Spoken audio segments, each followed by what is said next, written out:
তারপর বউয়ের হাত ধরে বাসার ভিতরে ঢুকে গেল। বাসায় ঢোকার পর নীলা পর্ণের শাড়ি ঠিক করে বলল, তুমি যদি আজকে না আসতে জানি না আমার কি অবস্থা হতো। আল্লাহ আমাকে রক্ষা করেছেন। স্ত্রীর চোখের পানি মুছে দিয়ে বলল, তুমি কান্না করো না, আমি সর্বদাই তোমার সাথে আছি। ওই কুলাঙ্গার আমার ভাই, এটা ভাবতেও আমার কষ্ট হচ্ছে। আমি ওর হয়ে তোমার কাছে মাপ চাইছি। স্ত্রী ভালো হওয়ার ভান ধরে বলল, আরে তুমি আমার স্বামী, তুমি ওই নোংরা মানুষটার জন্য কেন ক্ষমা চাইবে? ওকে তো পুলিশে দেওয়া উচিত ছিল। রেজা বলল, ওর যা শাস্তি হওয়ার দরকার তা পেয়েছে, আর কখনো আমার ঘরে ওর জায়গা হবে না। তুমি চিন্তা করো না। স্ত্রী স্বামীর মুখে এসব কথা শুনে মনে মনে হাসতে থাকে। তারপর বলল, আচ্ছা তুমি ফ্রেশ হয়ে এসো, আমি তোমাকে খাবার দিচ্ছি। এই বলে ভেতরে চলে গেল। রেজাও ফ্রেশ হতে চলে গেল। রনি সিঁড়ির গোড়ায় বসে অঝরে কেঁদে চলেছে। মানুষ কতটা নিষ্ঠুর হলে এমন কাজ করতে পারে। নিজেই আমাকে মারলো, আবার নিজেই ভালো মানুষ সাজলো। যে মানুষটার দিকে কখনো খারাপ নজরে তাকায়নি পর্যন্ত, সেই মানুষটা আজ আমাকে তার ধর্ষণকারী সাজিয়ে দিল। আল্লাহ গো, তুমি এর বিচার করো। আমার তো আর কেউ রইল না। নিজের মায়ের পেটের ভাইও আমাকে বিশ্বাস করলো না। আল্লাহ, আমি এখন কি করব? আমার কি করা উচিত? এই মিথ্যা অপবাদ নিয়ে সারা জীবন কিভাবে বাঁচবো? এই বলে আবারও কাঁদতে থাকে। বেশ কিছুক্ষণ পর রেজা রাস্তা দিয়ে হেঁটে যাচ্ছিল। তখনই এলাকার একটা ছেলেও যাচ্ছিল সেই পথ দিয়ে। রেজাকে দেখে সালাম দিয়ে বলল, আসসালামু আলাইকুম ভাই। আপনাকে তো এতদিন ভালো মানুষ হিসাবে জানতাম, কিন্তু আপনি যে এত নিকৃষ্ট মানুষ সেটা তো জানতাম না। রেজা অবাক হয়ে রাগান্বিত হয়ে বলল, মানে কি সব বলছো তুমি? কাকে কি বলছো? ছেলেটি বলল, আপনাকেই বলছি, আর কাকে কি বলতে হয় সেটা আমি খুব ভালো করেই জানি। রেজা বলল, কি বলতে চাও ক্লিয়ার করে বলো তো। আপনি এত টাকা ইনকাম করেন, অথচ নিজের ভাইকে চাকরের কাজ করান, ঠিক মতো খাবারটাও খেতে দেন না। এসব করতে আপনার লজ্জা করলো না? মানে চাকর মানে? আমি তো কিছুই বুঝলাম না। একদিন আপনার বাসায় গিয়েছিলাম, আর তখন রনি টেবিল পরিষ্কার করছিল, আর পাশ থেকে নীলা গালাগাল করেই যাচ্ছে। ফকিন্নির ঘরের ফকিন্নি, শুধু খেতে পারবি আর কিচ্ছু না, কাজ করতে দিলে দুনিয়ার সব বাহানা দিতে থাকিস। হারামজাদা কোথাকার। ভাবি, আল্লাহর দোহাই লাগে আমার বাবাকে তুলে কিচ্ছু বলো না। এ কথা শুনে নীলা ঠাস করে চর বসিয়ে দিল দেবরের গালে। এই দৃশ্য দেখে বাহির থেকে সাজু বলল, আরে ভাবি, আপনি এটা কি করলেন? ওর গায়ে হাত তুললেন? রনি বলল, চুপ কর সাজু, তুই কিছু বলিস না প্লিজ। আমি কিছু বলবো না মানে? উনি আমার বন্ধুর গায়ে হাত তুলবে আর আমি চুপ থাকবো?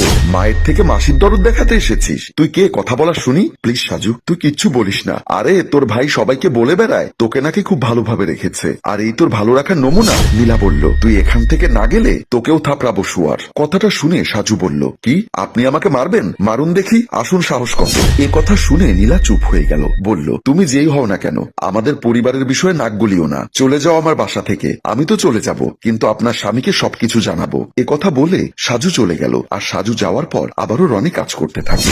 শুনলেন তো তাহলে আপনার বউয়ের কাহিনী? সব শুনে রেজা অবাক হয়ে গেল। অশ্রুসিক্ত চোখে তাকিয়ে বলল, বিশ্বাস করো ভাই, আমি এত কিছু জানতাম না। আমি তো আরো নীলার কথা শুনে রনিকে বের করে দিয়েছি। এখন আমি ওকে কোথায় পাবো? কিভাবে এই অপরাধবোধ থেকে মুক্তি পাবো? সাজু বলল, এখন আর ন্যাকা কান্না কেঁদে লাভ কি? বউয়ের কথা যখন শুনেছিলেন তখন তো আর ভাইকে আপন মনে হয়নি। এখন এসব নাটক বন্ধ করুন। এই বলে সাজু চলে গেল। রেজা চোখ মুছে বাসার দিকে পা বাড়ালো। বাসায় এসে ঠান্ডা মাথায় শান্ত স্বরে স্ত্রীকে বলল, আমার ভাই তোমার ধর্ষণকারী তাই না? হ্যাঁ, তোমার ভাইকে আমি নিজের ভাই মনে করতাম, আর সে কিনা এমন জঘন্য কাজ করলো। এ কথা শুনে রেজা ঠাস করে স্ত্রীর গালে চর বসিয়ে দিয়ে বলল, কাল নাগিনী, আমি তোকে এত বিশ্বাস করতাম, আর তুই কিনা আমার বিশ্বাসের সুযোগ নিয়ে আমারই ভাইকে চাকর বানিয়ে রেখেছিলি। কথাটি শোনা মাত্র নীলা চমকে উঠল। বলল, কি সব বলছো তুমি? আমি কেন তোমার ভাইকে চাকর বানাতে যাব? এ কথা শুনে আবারও চর বসিয়ে দিল স্ত্রীর গালে। নীলা গালে হাত দিয়ে চেপে দাঁড়িয়ে আছে, চোখ জোড়া লাল হয়ে আছে। খবরদার, একদম চোখ রাঙাবি না। আমি তোর কেনা গোলাম না, এটা মাথায় রাখিস। নীলা বলল,